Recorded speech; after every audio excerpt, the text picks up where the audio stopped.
They say the dead rest easy. I wouldn't know. I haven't slept in 30 years. My name is Alexander. My father was a vampire, lord of all. I never wanted this life and always felt I had another purpose, something beyond becoming like him. The last time I saw my father was when I drove a stake through his heart. That's when I realized I had to rid this earth of all vampires, myself included, once the job was done. Lilith was on my list tonight. I'd been tracking her for weeks.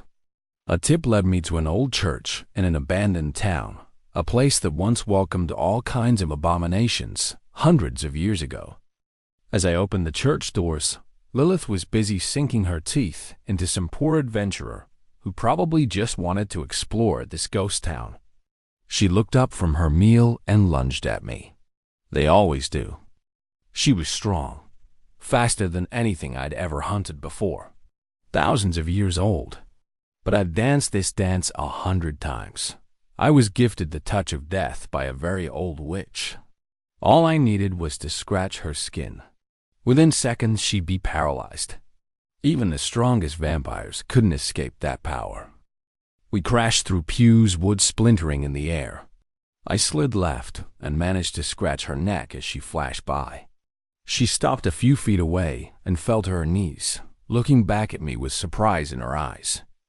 "What did you do to me?" She snarled as she started to collapse. "Your never-ending nights are over now," I said, smiling as I walked over to her. I said a prayer for her soul, then drove the stake through her heart.